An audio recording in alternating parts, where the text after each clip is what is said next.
देखिए class 10th का जो चैप्टर नंबर 5 का एग्जाम्पल नंबर 2 है। क्वेश्चन में हमसे बोला गया है which of the following list of the numbers form an AP if they form an AP write the next two terms. तो देखिए जो एग्जाम्पल नंबर 2 है उसके कुछ पार्ट्स हमें गिवन हैं। इनमें हमें सब सारे पार्ट्स में हमें ये चेक करना है कि कौन कौन पार्ट्स जो है एपी बनाता है और कौन कौन नहीं। अगर एपी बनाता है तो हमें आगे की टू टर्म्स और फाइंड करनी है। ठीक है, अब देखिए जब भी हमें ये देखना हो कि कोई भी लिस्ट अगर हमें गिवन है और वो लिस्ट जो है एपी बना रही है या नहीं, तो हम सबसे पहला काम उसका कॉमन डिफरेंस निकालते हैं। क्या निकालते हैं? उसका कॉमन डिफरेंस। और कॉमन डिफरेंस किस तरीके से निकलता है? कॉमन डिफरेंस जो है जब भी हम निकालें तो हम क्या करते हैं, A2 माइनस A1। क्या करते हैं? A2 minus A1। A2 क्या है इसमें? जो सेकेंड टर्म है वो, और माइनस जो फर्स्ट टर्म है A1 क्या है? जो फर्स्ट टर्म है वो, यानी A1 कितना है हमारे पास? 4। ठीक है, तो 10 में से 4 माइनस होगा तो कितने बच जाएंगे? 6।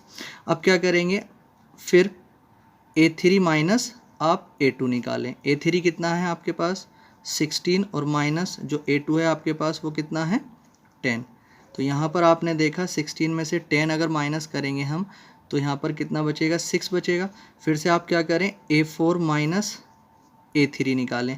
तो A4 आपके पास कितना है? 22, और माइनस A3 आपके पास कितना है? 16। जब आप इसमें से इसको माइनस करेंगे तो आपके पास कितना बचेगा? 6। ठीक है, तो अगर कभी भी अगर बाद वाली टर्म में से उससे तुरंत पहली वाली टर्म माइनस हम कर देते हैं तो इस तरीके से कॉमन डिफरेंस निकलता है। ठीक है, तो common difference A2 minus A1 भी कॉमन डिफरेंस ही होता है, A3 माइनस A2 भी कॉमन डिफरेंस ही होता है, क्योंकि अगली टर्म में से पिछली टर्म को माइनस करना ही कॉमन डिफरेंस कहलाता है। अब आपने यहाँ पर ये देखा कि इनमें से जो है जो भी कॉमन डिफरेंस आपने निकाला है सारे के सारे जो है इक्वल आ रहे हैं। अगर ये सारे के सारे इक्वल आते हैं तो जो लिस्ट हमें गिवन है वो एक एपी है, यानी कि वो नंबर्स जो है क्या बनाएंगे? एपी बनाएंगे। ठीक है, तो आप यहाँ पर लिख देंगे इट इज़ एपी। ठीक है, और जब ये एपी है तो हमें आगे की जो है टू टर्म्स और यहाँ पर निकालनी पड़ेंगी। ठीक है, अब आगे की जो टू टर्म्स होती हैं वो कौन सी होंगी? अगर आप यहाँ पर देखते हैं तो पहली, दूसरी, तीसरी, चौथी, यानी कि first, second, third and fourth, तो फिफ्थ और सिक्स्थ टर्म जो है हमें यहाँ पर निकालनी पड़ेंगी। तो आगे की जो टू टर्म है वो फिफ्थ टर्म और सिक्स टर्म होगी। तो हम सबसे पहले A5 निकालेंगे, और A5 आपको मालूम है A5 क्या होगा? A प्लस 4D होगा। और A क्या होता है? जो फर्स्ट टर्म होती है। फर्स्ट टर्म हमारे पास कितनी है? 4, और प्लस 4 इंटू डी आपके पास क्या है? जो ये जो निकल के आया है ये आपके पास D है, तो ये कितना आ जाएगा? 6। तो ये कितना हो गया? 4 प्लस 6 4 ज़ा 24 होते हैं, और ये कितना आ जाएगा? 28 आ जाएगा। इसी तरीके से आप A6 निकाल सकते हैं। A6 क्या होगा? A plus 5D। ठीक है, जिसने इसका इंट्रोडक्शन पार्ट नहीं देखा है वो इसका इंट्रोडक्शन पार्ट जो है इसके प्लेलिस्ट में जाकर देख सकते हैं। ठीक है, अब A6 A प्लस 5D होगा, तो A की अगर हम बात करते हैं तो A हमारे पास है 4, और प्लस 5 इंटू डी आपके पास कितना है? 6। तो ये 4 प्लस 5 6 होते हैं 30, और ये कितना हो जाएगा? 34। ठीक है, तो आगे की जो टू टर्म्स आ गई वो ये आ चुकी हैं। अब देखिए इसका सेकंड पार्ट देख लेते हैं। हमें इसको देखना है कि ये एपी है या नहीं। तो आप सबसे पहला काम क्या करेंगे? A2 माइनस A1 करेंगे। A2 कितना है आपके पास? -1, और माइनस करेंगे किसको? A1 को। A1 कितना है हमारे पास? 1। तो ये कितना हो जाएगा? -1 कितना हो जाएगा? -2। अब क्या करेंगे? A3 माइनस A2 करेंगे, और A3 कितना है आपके पास? -3, और माइनस करेंगे किसको? A2 को। A2 कितना है यहाँ पर? -1। तो माइनस यहाँ पर भी था और माइनस A2 की वैल्यू में भी था, तो यहाँ पे क्या बन जाएगा? +1 हो जाएगा। ये जब एक माइनस और एक प्लस होता है तो माइनस करते हैं, 3 में से 1 जाएगा तो कितने बचेंगे? -2। ठीक है, अब आप क्या करेंगे? आप A4 माइनस A3 करेंगे। तो A4 कितना है आपके पास? -5, और माइनस जब करेंगे A3 को, A3 कितना है? -3। तो माइनस यहाँ पर भी और माइनस यहाँ पर भी है, तो +3 हो जाएगा। -5 और +3 तो कितने बचेंगे यहाँ पर? -2। तो आपने यहाँ पर ये देखा कि कॉमन डिफरेंस जो आया वो -2 आया, यानी कि कॉमन डिफरेंस इक्वल है, तो इसलिए ये क्या है? ये एक एपी है। तो इट इज़ एपी, ये एक एपी है। और जब एपी है तो आगे की टू टर्म हमें निकालनी पड़ेंगी, और आगे की टू टर्म यानी 5, A5 क्या हो जाएगा? A plus 4D। तो A आपके पास कितना है? 1, यानी फर्स्ट टर्म जो है इसकी, प्लस 4 इंटू डी आपके पास कितना है? -2।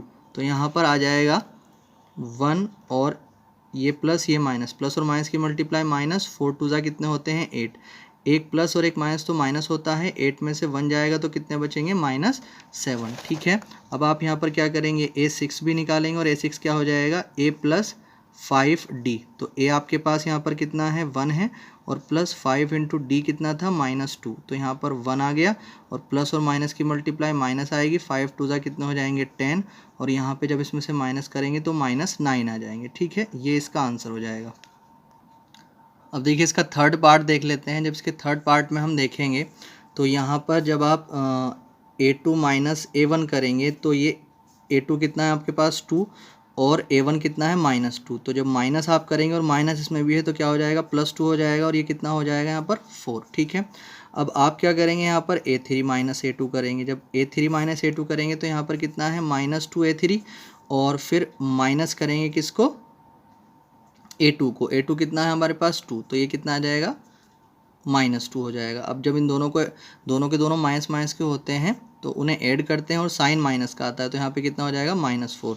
तो आपने यहाँ पर ये देखा कि ये तो आया 4 और ये आया क्या -4, तो ये दोनों इक्वल नहीं है और जब ये दोनों इक्वल नहीं है तो यहाँ पर कॉमन डिफरेंस जो है वो इक्वल नहीं है और जब कॉमन डिफरेंस इक्वल नहीं होता है तो वो लिस्ट जो है AP में नहीं होगी। तो आप लिख सकते हैं it is not an AP और जब ये AP नहीं है तो हमें आगे की 2 टर्म निकालने की कोई ज़रूरत है भी नहीं। ठीक है, अब आप जो है जो क्वेश्चन नंबर 4 है इसका उसको देख लेते हैं।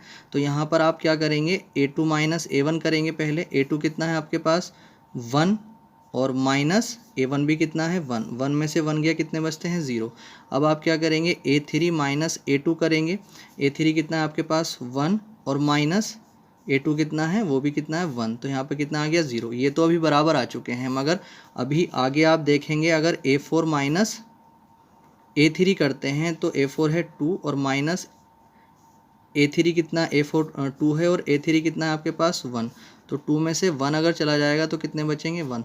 तो यहाँ पर आप देखते हैं तो 0 0 आया और यहाँ पर आया 1, तो यहाँ पर कॉमन डिफरेंस इक्वल नहीं है। सबका जितनों का निकालें हम सबका इक्वल ही आना चाहिए, एक जैसा ही आना चाहिए, तभी कॉमन डिफरेंस इक्वल होता है, तभी वो AP में होती है। तो यहाँ पर कॉमन डिफरेंस जो है इक्वल नहीं है और जब कॉमन डिफरेंस इक्वल नहीं है तो ये क्या होगा ये भी AP में नहीं होगा। तो it is not AP, it is not an AP। ठीक है, ये इसका आंसर।